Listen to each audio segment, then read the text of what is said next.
Hello again, it's Noob, and just look at this beautiful work of art. So, what is this? This is just a challenge lock made out of, well, I don't know which brand Eurocylinder this is, but it was sent to me by Picksologic, and it's called the Streamliner. And Picksologic sent me an email showing me a picture of this.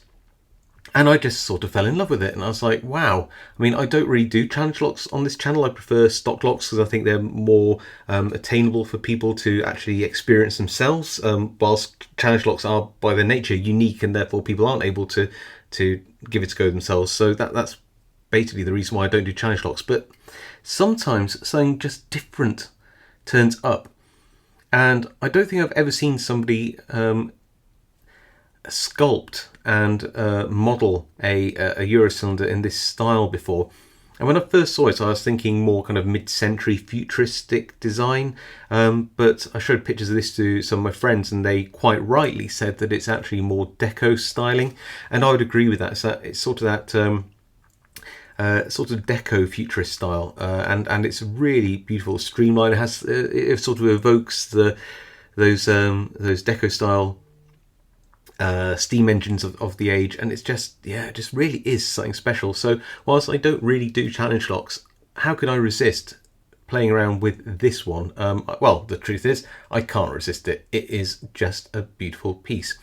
What's really nice is that the even though it's a brass lock, it's obviously coated with, I'm guessing, a copper layer, then a nickel layer to give it a bit of a silver coloration. But the way that it's been just rubbed back, and you can see the layers through it, it sort of just adds this really nice sort of worn sheen to it. I really like it. Really sort of shimmers a little bit as well. Really like that. Anyway, let me go grab a vise. We'll pop it in. We'll see if I can pick it, and then well, I guess we'll gut it.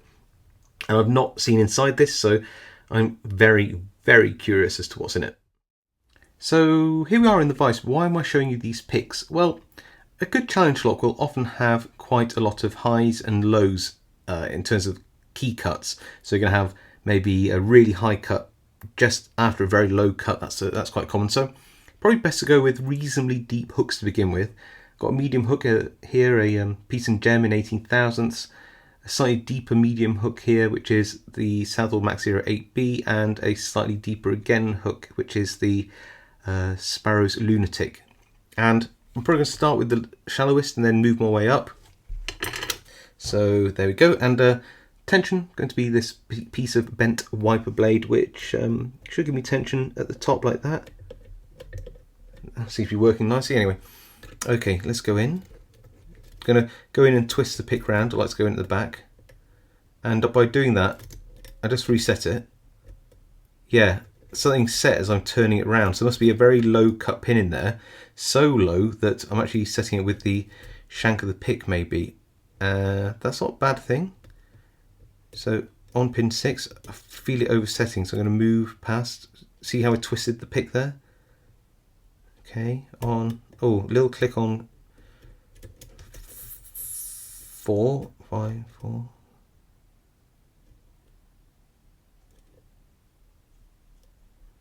Not getting anything out of 4.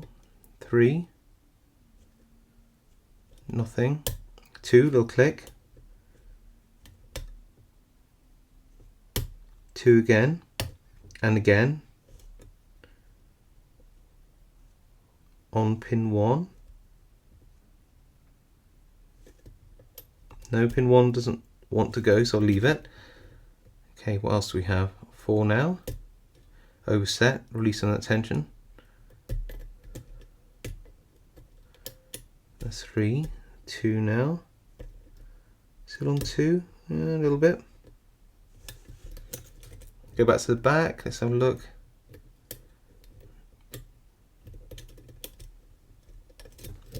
Am I going with a slightly deep hook now?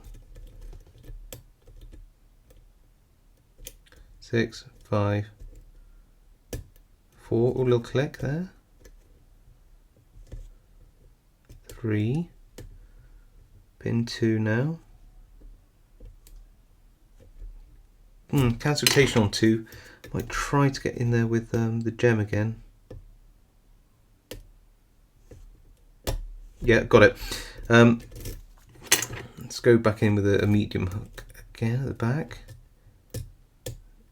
So nothing on 6, nothing on 5, 4, nothing, 3, possibly something on 2 again.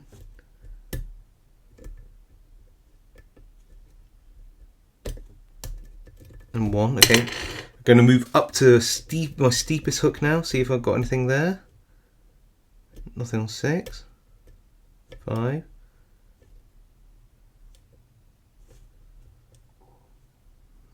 4, nothing. 3, nothing. 2, nothing. 1. Oh wow, we got it, and it's open. Look at that. There we go. So nice and methodical there. Yeah, it's always best to be methodical with these challenge locks, because you don't know what's in them. And let's grab something to gut it. Now, I think, unless these have been sort of glued in or something, I think I can probably get these out. I've got my Allen's key set there, so maybe that one. Should we try that? This is yeah, let's say even Loctite it in. Okay, so that's good. Oh, before I do that, let's reset it back. There we go. Undo it.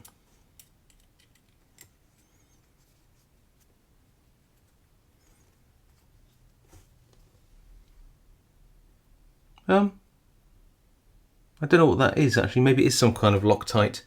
Not too hard to remove, but it makes gutting this a whole lot easier. And I'll get the orientation of the pins right as well, which is even better. Although I've actually done already something really stupid and not actually put these in the right pin chambers. That's good. So at least I know exactly the orientation of the pins as well, which will be really useful when I oh, that's a nice pin. I like that one. I'll show you all these in a minute if I can get them right around. Okay, good. Next one. Might speed this up.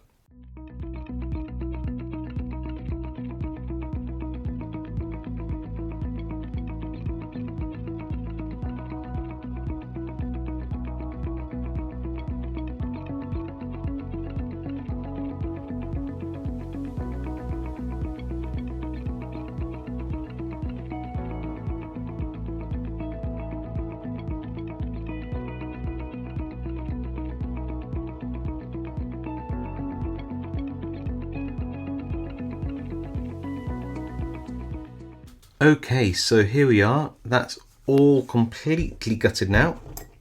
And what fantastic pins. I mean, genuinely really good. So the serrations on these are superbly fine. I don't know how this was done. I do that with a sharp sort of high carbon steel blade. I don't know how Picksologic did these, but these are superbly made serrations on these pins. Really nice. Let me grab one for you and show you up close how good the serrations are. Just grab that key pin there. So look at that. I mean, those are really fine serrations, aren't they? Can you see contrast between that and my hand? Those are really, really nice. And you certainly feel them. Definitely a good tip there is to spool and or serrate your key pins, especially the long ones, because you know if you accidentally pick them, they'll hang up on those serrations, especially when they're nice and deep like that. Really, really nice. Some very good spooling. So we've got something which is like a mushroom pin there, followed by lots of serrations. So that would feel like it did very gritty and serration-y, and then it will drop into a false set, and that's quite a hard one to pick your way out of. So definitely really nice. Same with this. I think that this is quite an intelligently made lock as well. I have to say that somebody's actually thought about where to put these pins to give maximum pain. I mean that in the best possible way. This does mean that you have to take your time. In fact, it looks like this one's very mildly, by accident or design, oh, just dropped it, tapered, which usually means that you have to pick it more than once. Can you see the tapering here? Like I said, that could just be an accident, but it looks like it's very even, so I think the tapering on that pin's good. Tapering pins is very difficult, but actually adds quite a challenge to the pick, because once you pick it, then it tends to fall back into the keyway again later on in the picking cycle, meaning you have to pick it again. But I think we can agree that those are some very well made challenge pins. Certainly explains why I took a methodical approach to picking this. Sometimes it's not about trying to get that quick pick, it's just feeling your way through the pins. What do they tell you? How do they feel? Does it feel like it's serrated? Does it feel like it's spooled? If you were to push these up too high, you know, when I say, oh, I feel that's overset, you get a different feeling to the pin when you overset it, and just have to release that tension, let it drop back down. Yeah, what I like about this is it seems to be well thought out in terms of putting the spool pins on the shortest key pins, and then putting serrations above them means that you get a feeling of serrations followed by, well, in this case, a mushroom or a spool. And then where you've got longer key pins, of course, getting a very shallow spool straight away, so that it sort of puts you into full set almost immediately is brilliant. Yeah, just really well thought out. Very, very good. Let's have a look at the key. It's been mummified. I always feel bad unwrapping these. How do I... come on. Oh, that's quite easy actually. Okay. Actually, I mean, again, I don't know whether Picksologic chose the key or cut the key to their standards, but that's as good a bitting as I think you're going to get in a challenge lock, really. And that's why, remember I said it's always good to start with at least a medium hook on a challenge lock, because you're going to get these. I wasn't really expecting to be that extreme, actually. So I moved up to the lunatic there, and yes, you can see that I was, even with that, I'm very close to not being able to pick past the lowest cut. So this is definitely at its maximum adjacent cut here, so you've probably got 4 or 5 cut heights, and that's probably the maximum that this keying system would allow. And then, well, saying that, I don't know, this is very deep. Yeah, so I don't know what brand this is actually. There is no brand, so that's probably max there, and that's close to max here. But the sort of 0 to 10 or whatever, 0 to 9 cuts there that you see in between there, that's a really high extreme, and that's probably what happens when I put my pick in. Where's the other pick? This in towards the back. I probably just nudged that pin there, and you know, I could feel it fall into a bit of a false set or a set straight away. Wow, really nice bitting on that. Yeah, perfect bitting for a challenge lock in many ways. Really like that. Cool. Well, definitely one of the best looking challenge locks I've ever had, and some of the nicest serrated pins I've ever seen in a challenge lock as well. Let me know what you think in the comments, and I will see you all next time.